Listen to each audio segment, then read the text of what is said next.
procureur na autosaisiru ci yële kàddu rawatina ñu bokk ci parti bi di Pastef mu mën a jël exemple ci ki nga xam ne nag moo di Waly Diouf Bodian démba Badara Gadiaga si boppam xamal nu dañ ko daal di convoqué nag tey jii nu gis aussi ñenn ñu faree ci parti bi ci parti société civile bi ñoom it daal di ñaaw lu baax a baax bi les convocation jàpp ne lii kat pour rek tëj gémminu kii di Badara Gadiaga moo tax ñeneen ñi aussi jàpp ni débat politique le procureur warul intervenir ci li nga xam ne nag moo di genre débat yi lan tey nan nga jàngatee taxawaayu ki nga xam ne nag moo di le procureur ñeneen ñi sax jàpp ni ab pression politique le procureur daal di subir moo tax mu convoqué ñaar ñi. non bon xam nga nit ki nag vraiment ku ne am nga droit soutenir ku la neex mais aussi il faut ñu waxante dëgg indécence ñàkk teggin.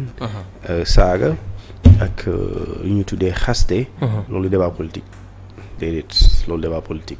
Le débat politique c'est des idées en fait. Oui. Le débat politique c'est des opinions c'est des connaissances des compétences. nga wax sa xalaat ànduma ci ma teggi ko. ci loo xamante ni duma la ci saaga duma la ci xas. sëñ bi sinon nga dem ñu jàngale lu ñuy def communication nga wax nit ki waxoo dëgg te doo ko saaga. mais xanaa duñ jàng loolu. c'est-à-dire que vraiment lu ñu bëgg a jàppee débat politique aussi il faut ñu xoolaat ko. la définition du débat politique ce n'est pas nga bëgg ko insérer ci ay saaga. nga bëgg ko insérer ci ay indécence ci ay insolence maanaam ku gën a sañ a wax. ku dàq excusez-moi pas ça fen mais ku dàq sañ wax loo xamante ni. dafay laal nit ki pour atteinte à son honneur. parce que des fois man ngay gis nit naan waaye maa ngi dem plateau mais tey dinaa ko rey. la koy rey yow yaa ngi préparer plateau dans le but d'attaquer une personne. loo koy reyee yow ñu ngi la woo réew mi am actualité ñi wax sax soxla sa xalaat kii wax xalaatam Sénégal yi arbitre ñu xool ñaar ñii de bokkuñu parti waaye kii lu mu wax moo gën a yenu maanaa kii moo na si dëgg Sénégal yi loolu la ñuy xaar si yow ngay dem plateau di xool waa ji mooy kan dangay xool ku yaayam kuy papam kuy soxnaam moom fan la juddoo moom fan la jàngee est-ce que am na BFM est-ce que am na diplôme est-ce que mësul sax am benn erreur de jeunesse léegi yaa ngi xool loolu léegi problème day ñëw rek occasion nga ne ko xoolal yow pourtant sa yaay fii nga mais loolu vraiment loolu débat mais loolu soo ko waxee nit yaa ngi koy tooñ soo ko waxee loolu yaa ngi koy parce que dafa am njaboot bi seetaan bu dee politique la politicien la dafa am njaboot politique mu am njaboot biologique koo ci wax loolu ñaari njaboot yooyu dañuy jóg dañuy mer te loolu dama ne suñ ko continuer di ko bàyyi ci télévision yi mën na yee fitna boo xamante ni kenn xamul fu muy yem. parce que nag nit ki loo ko xeeb am na nit ñi ne ci ginnaawam. loo xeeb cuun am na mbokk. soo ma laalee fii su ma tooñee sax sama mbokk yi dina am ñu jóg. sama xarit yi dina am ñu jóg. est-ce que dañu war a nekk ci débat boobu surtout débat politique vraiment le charme de la politique c'est la contradiction d'ailleurs. Et dans la contradiction dañu war a nekk aussi dans ce qu'on appelle le respect n'est-ce pas de la personne bi nga xamante ne moom ngay débattral loolu c'est-à-dire ku ne bu ko mentionné fii dans sa tête doo gis yenn dérives yi nga xamante mooy am ci télévision yi Sénégal su boobaa day nekk vacances parce que su boobaa moom day toog di superviser naan waa lépp gongo mais nag si ça continue bon ça rentre dans des dérives quoi ñu si bëri jàpp ne aussi pour procureur mbirum politique moo tax non procureur may man xama man parce que Badara démb rek si texam vidéo mi ngi ko siy tudd. non man procureur gëm naa ne.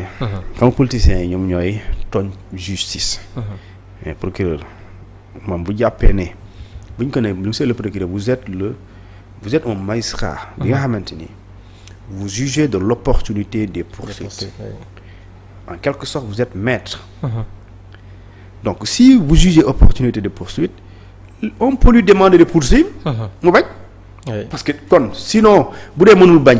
kon tax na nga vous êtes maître de l'opportunité de poursuite. Le ministre de la Justice n'est pas le maître de l'opportunité de poursuite. Le ministre de la Justice peut pas poursuivre d'ailleurs. Mais kenn moo ne la ñu wax ne vous êtes le maître de l'opportunité de poursuite. Donc vous jugez de l'opportunité. Donc soo jàppee ne ici il y a pas opportunité de poursuivre. Ou bien c'est inopportun de poursuivre ou bien c'est opportun de poursuivre la personne. Tu la poursuivras.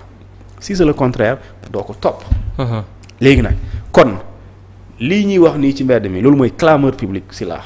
mooy clameur coow li ci biti mooy clameur publique loolu bu doon dafay yëngal dafay laal juge. kon ma gis ne kon chaque jour ñu influencer les décisions de justice. absolument dama ne justice des fois mu décider. loo xamante ni ci biti nit ñaa ngi ci biti di ñu renfa. mais moom dina décider li dal xelam. fii dans ce pays justice chaque jour wane na ko. jàpp nañu fi nit ñoo xamante ni ay mbooloo ay centaine nit ñoo leen topp. ñu jàpp leen. bu leen jàppee dañ leen tëj. juger leen parce que justice dafa jàppoon ne dañ leen war a jàpp. léegi su doon dañuy subir pression. alors cette pression là elle allait être une pression sociale.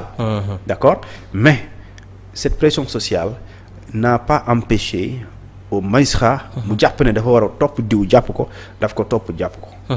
d'accord parce que loolu bu ñu ci nekkee rek pression kon dafay bu ñu demee xam nga lu muy jur. mooy dafay jur ñoo xamante ni ku fi ëpp mbooloo rek kenn du ko topp. parce que bu dee ëppandi mbooloo la ah cuun amul mbooloo kenn xamu ko.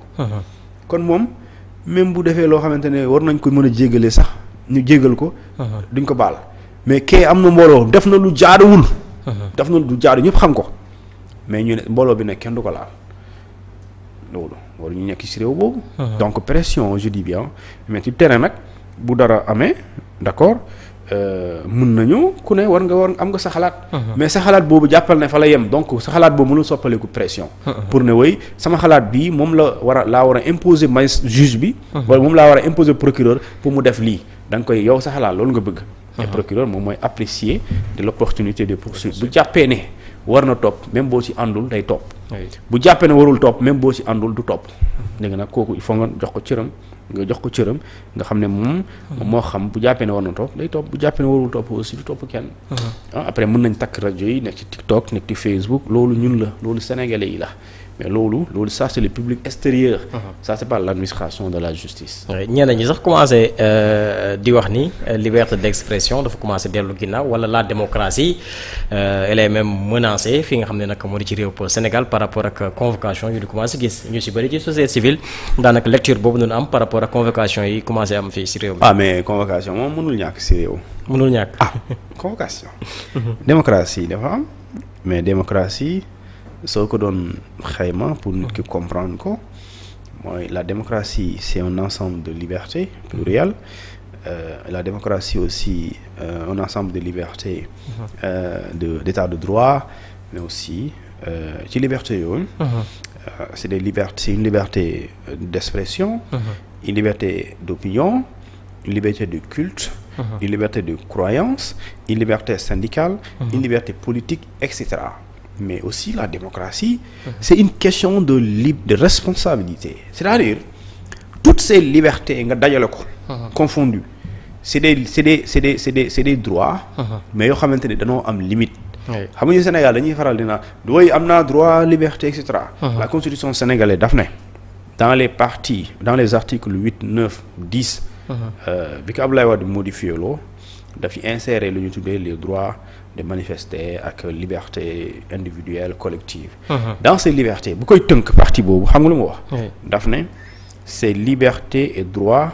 d'accord s'exercent dans des conditions prévues par la loi. kon jàppal ne liberté boo mën a am ci àdduna.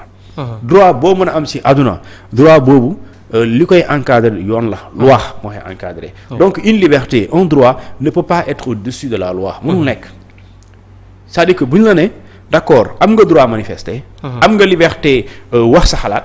mais sa liberté am sa wax sa xalaat boobu mënul violer la loi qui protège li ñu tuddee ñàkk ormal société bi ci espace public bi. xaw man am naa droit wax lu ma neex mais naa dem Sandaga takk rajo yi di saaga nit ñi. et damay jàpp bu ta am naa droit exprimer wu. mais est-ce que cette liberté d'expression da nga ko bëgg a joxe synonyme comme quoi le droit de tout faire et le droit de tout dire. déedéet non. C'est donc que cette liberté a des limites. Donc la liberté d'expression et la liberté d'opinion ont des limites. Et le droit d'insulter amul ci constitution bu Sénégal.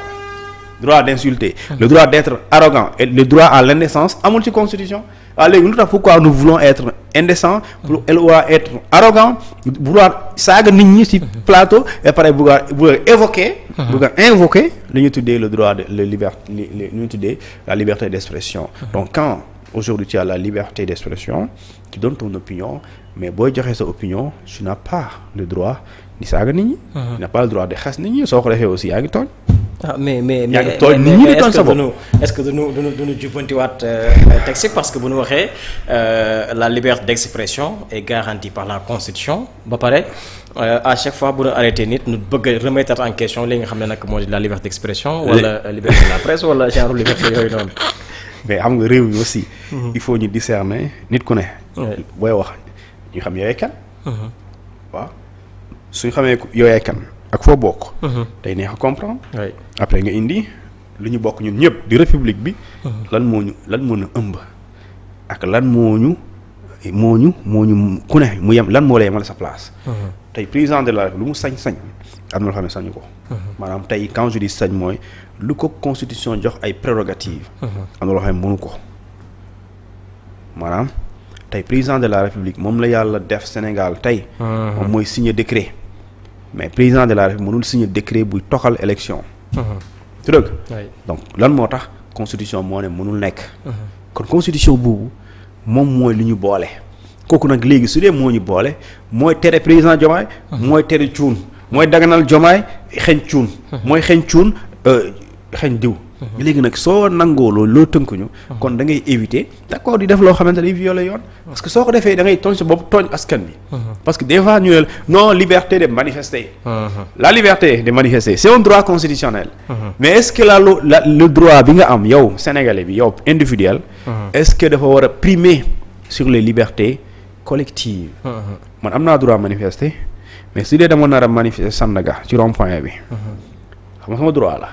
te su ma ko defee sénégalais yeneen yi loolu la ñuy liberté les libertés individuelles collectives ñu war a dem fu leen neex dem lijjanti seen soxla est-ce que sama droit de manifester boobu au rond-point Sandaga dafa war a féetee kaw les libertés des autres sénégalais yi nga xamante ne ku nekk si ñoom tamit dañoo am droit doxi seen soxla yi léegi soo defee pour le pour le contre sama droit boobu da ngay gis ne man mënuma féetee kaw léegi su boobaa kii di autorité administrative bi moom mooy veiller à ce que les Sénégalais et les Sénégalaises ñu vaquer librement à leurs préoccupations sans pour autant que organisation bi nga nar a def nga sukkandiku ci droit de manifester du porter atteinte aux libertés des autres Sénégalais et des autres Sénégalaises yi nga xamante li ngay def am nga droit def quoi ñoom tamit dañoo am droit doxi seen soxla yi léegi nag loolu bu ci nekkee jafe-jafe du am et la société civile par définition c'est quoi une société civile c'est quoi day décider dafay nekk arbitre